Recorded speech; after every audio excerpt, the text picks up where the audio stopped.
Good afternoon, and thank you for your attendance. The United Nations Climate Change Conference, COP29 in Baku, started off poorly when parties landed a carbon market standards deal that is bad for both climate and biodiversity, breaking a years-long deadlock over this contentious issue. The deal comes 2 weeks after the CBD COP16 in Colombia, which delivered new protections and progress on the integration of biodiversity and climate action. It is more urgent than ever to connect climate and biodiversity action, and we are here today to discuss the need for this synergy at COP29, as well as cover the progress made at COP16. I'd like to introduce our speakers here today. Firstly, I'd like to introduce Iqbal, a forest campaign from Greenpeace Indonesia, Anne Lambrechts, biodiversity policy expert at Greenpeace International, and a special welcome to Erica Lennon, senior attorney from the Centre for International Environmental Law, and Camila Jardim, climate policy specialist at Greenpeace Brazil. I'd like to hand over to Iqbal, who will tell a personal story from Indonesia. Hello, I'm Iqbal Damanik. I'm from Greenpeace Indonesia. I was born and raised in a round of forest in North Sumatra, far away from Jakarta, the capital city of Indonesia. And when I was a kid, I saw how the forest destroyed. I saw every day in front of my house the big truck with the large log passing in front of my house every day. And when I joined with Greenpeace, I saw this has not happened only in my hometown. This has happened in many places around the world. And forest fires, floods come, climate crisis come now. And we know in Indonesia, forest and land fires occur every year.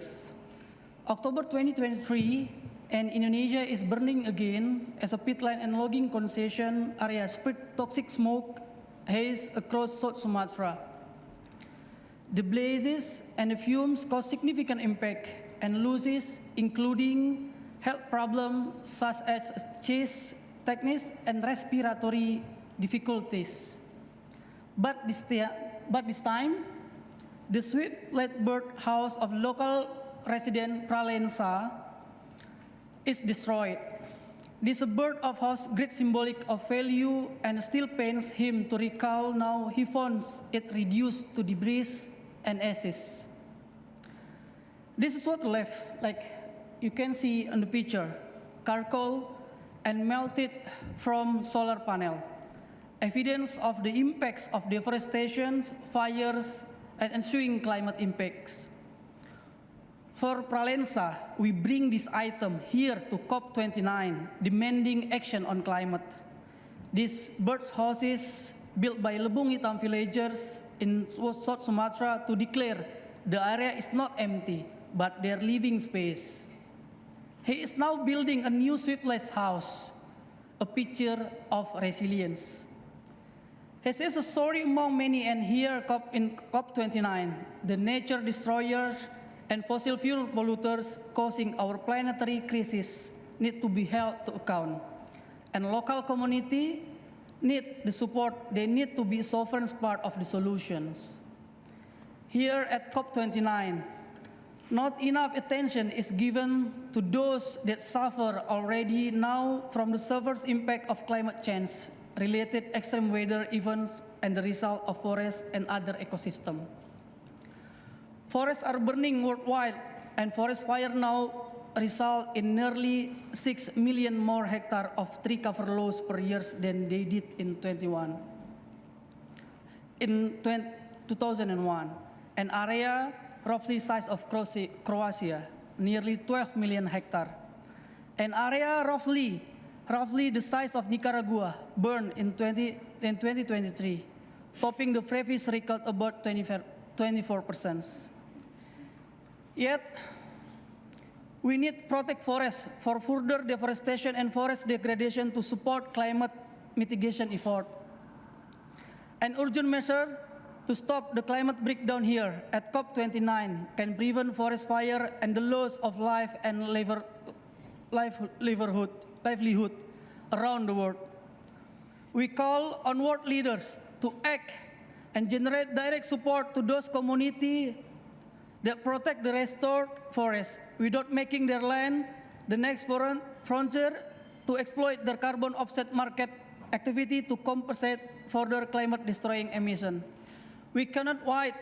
Protect the forest now and no more false solution. Thank you. Thank you, Iqbal, for that.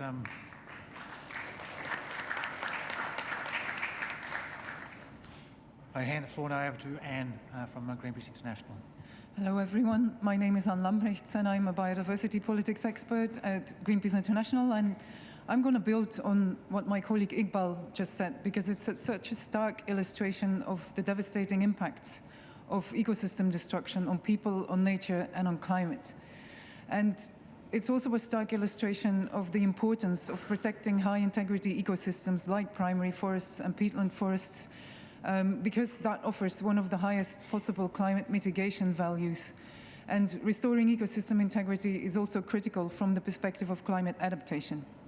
Now, I'm not inventing these things. They were part of the conclusions of the IPCC's 6th assessment report, and the IPCC has also done more than that.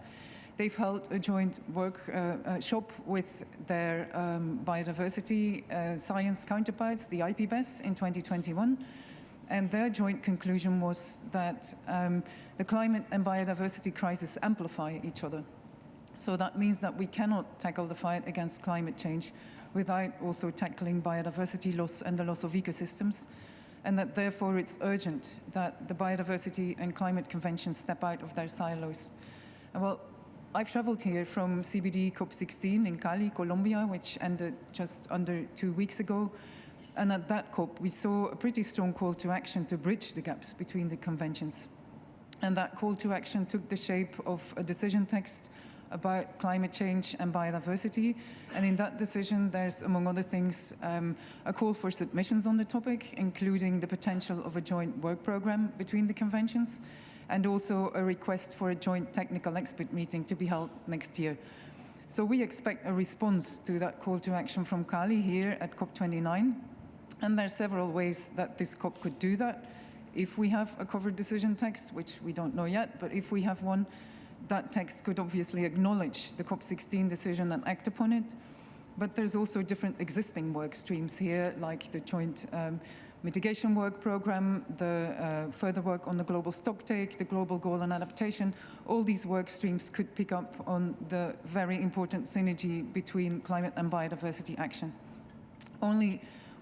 The COP's only just started, so we remain hopeful, but so far, Baku hasn't yet picked up the phone when Kali was calling, and what we have seen is a decision on standards for a carbon market mechanism under Article 6 that goes in the direction of using, or I should say maybe abusing, ecosystems rather than protecting them for the generation of credits, which allows for offsetting, and that will only serve to extend the lifespan of a fossil fuel-based economy, which is exactly the opposite of what we need in terms of climate action.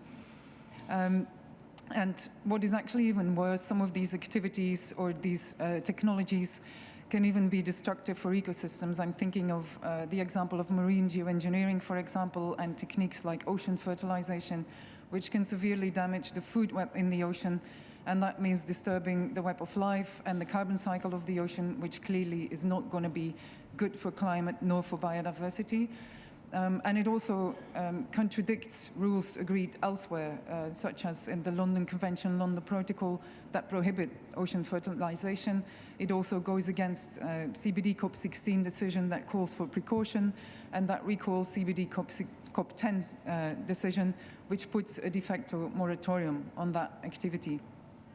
So let this be a wake-up call to negotiators here at COP29 to pick up the phone when Kali calls, because protecting and restoring ecosystem integrity is the only way to make sure that ecosystems can continue to fulfill all of their functions, and that includes storing carbon, and that also includes acting as a barrier against impacts of climate change, so that we can avoid the devastating impacts that we have seen in Indonesia and in many other places in the world this year.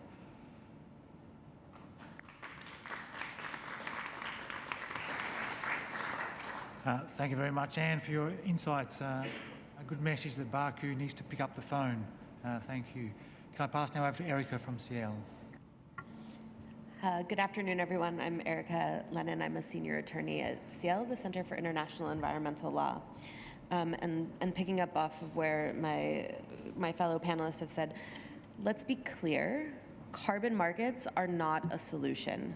Far from delivering the climate action and real reductions, they have been marred in scandal and human rights abuses. And even with all of that knowledge, still what happened on Monday night brought us closer to actually starting up a carbon market under the Paris Agreement. So what happened? Essentially, the carbon market under the Paris Agreement, there's a body that oversees it, the supervisory body, and they decided about a month ago on standards, including involving removals, which are many of the activities that Anne has mentioned. And rather than presenting these to the parties for adoption, as they have in past and as have been rejected in the past, they said, here's our standards, we've adopted them, they're enacted, please say okay and let us go forward. And that's exactly what the parties did, and they did it without any discussion, which is a really bad precedent, because it means that the decision on these destructive markets and the standards that they'll be following is in the hands of a 24-member supervisory body and not the parties to the Paris Agreement. And so that really takes it away from the party-driven process that we want to see, and did it on day one without having discussion, and that's really what we needed. We needed parties to be able to discuss these standards and discuss if this approach was okay. But instead, they did not, and this can't be precedent for things going forward. But aside from the process, the underlying documents that they are allowing to go forward are riddled with problems, and the same problems that led parties to rejecting them last year in Dubai. For example, in the removals document, which would allow for removal activities, whether they're land-based or engineering-based, to generate offset credits, there's an overbroad definition. It opens the door to everything. It's all of the land-based removals. And let me be clear, we do need to protect forest and we need to protect land, and land is a critical part of climate action, but not if that's used for offsets, to offset the ongoing fossil fuel emissions. But it also opens it up to all sorts of geoengineering activities, whether that's carbon dioxide removal, direct air capture with carbon capture and storage, marine geoengineering, and things that there's a moratorium against in other bodies, as Anne has mentioned. It also has insufficient rules on monitoring and rules to address risk of reversal. And what reversals are, it sounds like just a technical word, but what it means is that if a forest burns that has been used as an offset credit, then those credits go up in smoke and we just have more CO2 in the atmosphere, and that's not what we can afford. And while the supervisory body has done some things to protect human rights in their sustainable development tool, which they've adopted, it's still missing key elements to ensure that human rights and the rights of Indigenous peoples are really protected, including not really addressing land rights and issues of land tenure, which we've seen as problems in carbon markets over and over again. But these aren't merely words on paper or a document on a UNFCCC website. Carbon markets have real impact on people, and loophole-riddled standards will only exacerbate these risks. But there's still time at COP29.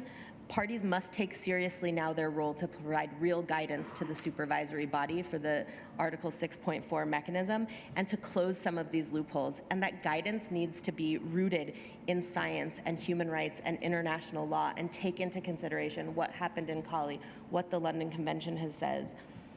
But even if parties provide this guidance, and even if it helps to guide the supervisory body to close some of these loopholes, that doesn't make carbon markets a solution. Carbon offsets are nothing more than pollution credits that prolong the fossil economy, and they aren't climate finance. We're at a finance COP, and we're talking about providing finance, and that's not carbon markets. We're in a climate emergency, and we can't afford distractions. We need real action, which means fully phasing out fossil fuels fast, fair, and forever, and providing real public rights-compatible climate finance to enable the transition we need to a just and sustainable future. Thank you.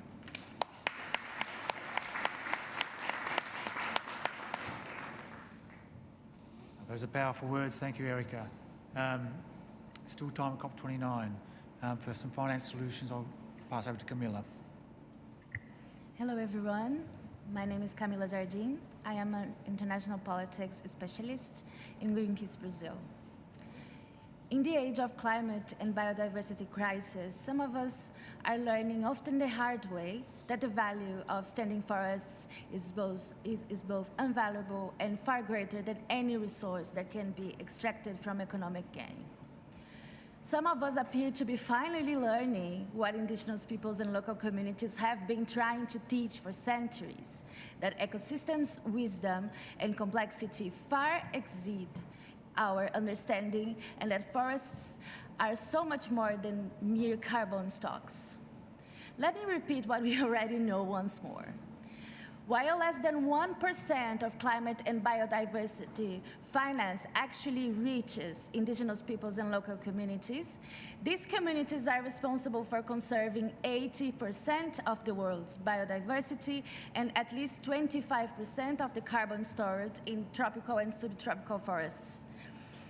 It is their blood that is continuously shed in the struggle to defend forest territories against land grabbing, deforestation, agribusiness, mining, and fossil fuel extraction. If our ways of thinking remain trapped in simplistic binaries like us versus them, human versus nature, climate versus biodiversity, or development versus conservation, let me remind you, these territories are not only their spiritual and cultural temples, but also our source of water, clean air, and stable climate that allows us to grow our own food. So forests are not just about trees and carbon stocks, though trees indeed harbor entire universes within them. The time has passed for us to debate false solutions that allow the same people who profit from environmental destruction to continue their harmful practice without meaningful change. We need real solutions that value ecosystems' integrity and approach all life holistically in an interconnected way.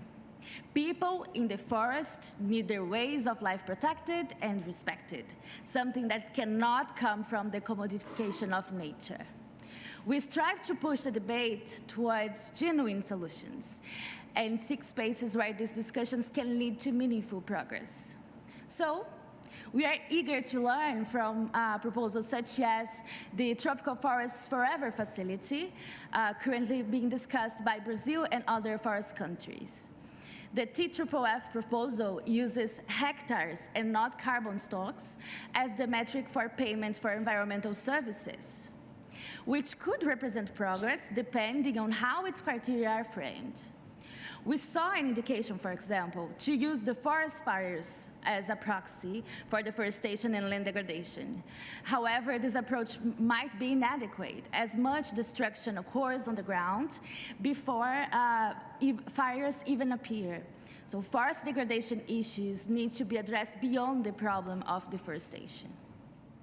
Another crucial element is ensuring that a significant portion of these fundings reaches indigenous peoples and local communities in developing countries, guaranteeing their ownership of projects and initiatives.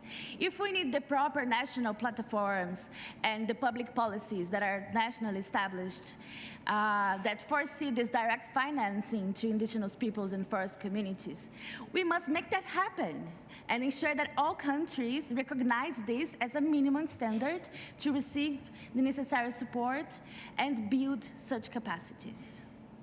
Finding new solutions for unprecedented problems like the current climate and biodiversity crisis, which ultimately reflects a broader civilizational crisis, is not an easy task. Fortunately, answers already exist. They are ancestral. They are protected and carried on by indigenous peoples and local communities. It's time we truly learn from what they have to teach us. Thank you.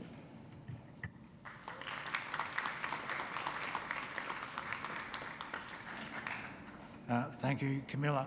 That concludes our panel discussion. I'd like to open the floor up for questions. If you could introduce yourself and your organisation if you do have a question, please.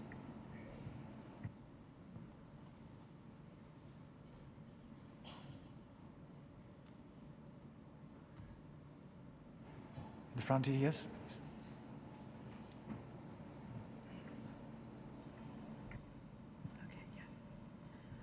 Hi there, my name is Emma. I am here with the UK Youth Climate Coalition, and my question is about conflict of interest within the UNFCCC, and what do you think about fossil fuel lobbyists being present in the scene?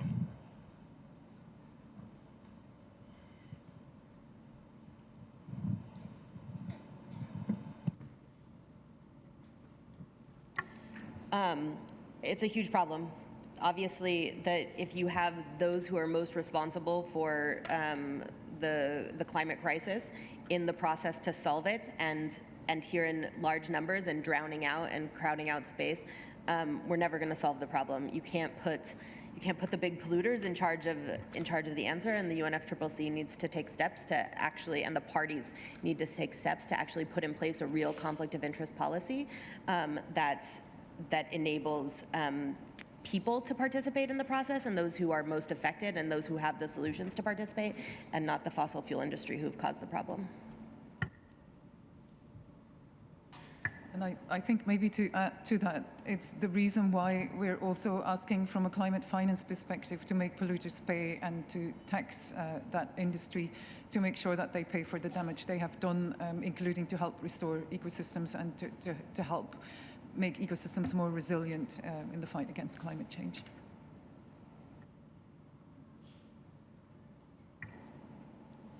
Down the front there, please, yes. Hi, it's Tanaka from Energy Intelligence. I had a question on Article 6, which you mentioned. You said it was done in a hasty process and due process was not followed. It's been delayed for quite a long time, and it's gone back and forth several times. Any reason why you think it happened so easily?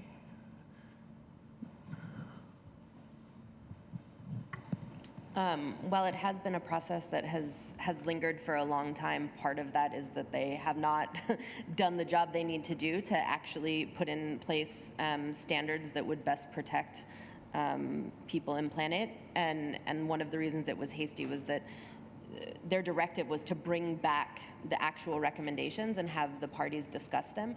And instead of doing that, they decided on their own to do that, and then said, please accept the approach we're taking this time to sort of say the standards are in place, and please rubber stamp them and accept them. And I think part of the reason that it was so hasty is that because it has taken longer to try and get these rules right, which I think part of the problem with that is that fundamentally carbon markets aren't what we need, and so it takes a long time.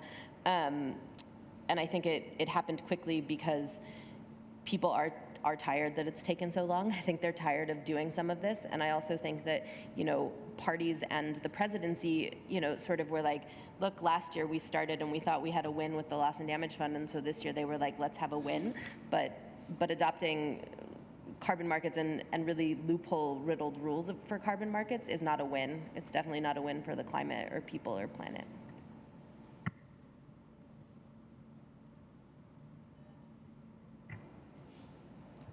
Any other further questions from the floor?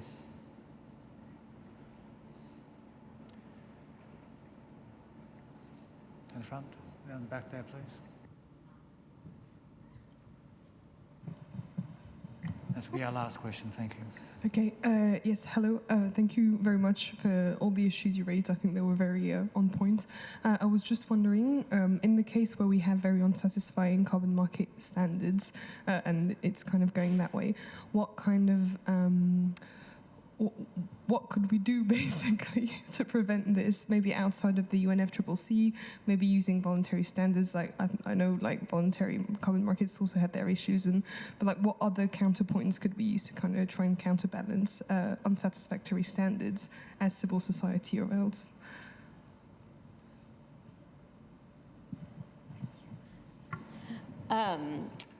I mean, I think one thing that can be done is that here there is still the opportunity for parties to actually provide guidance to the supervisory body to close some of these loopholes and to tell them what they want to see to try and have more quote unquote integrity in the Paris Agreement carbon market. And I think as civil society, we can certainly make our voices heard and push parties to do that here, which I think is one thing. And I think the more pressure there is to really have standards under the Paris Agreement and as well as in the voluntary carbon markets, and to really make to really point out the flaws in that system, the more we'll be able to get either better standards or not have people rely on these false solutions. Yes, and completely agree with what Erica said, but also reminding something she said in response to the previous question, that often carbon markets are presented as a climate finance solution, and they're not. So it's equally important that we look at other solutions, because logically countries in the global south are looking for these money streams, and they're not going to come from ODA money alone. So making polluters pay is one way to do it. Also looking at alternative options like the Tropical Forest Forever facility that Brazil tries to develop is another option. And also looking at what is being developed in other spaces like the Biodiversity Convention, in terms of making companies stop taking for free from nature. For example, another decision that we saw at COP16 to make pharma industry and big agriculture industry pay for digital data they use from natural resources. That's all different ways of finance that are alternatives to the belief that carbon markets will deliver the finance necessary to fight climate change and to protect biodiversity.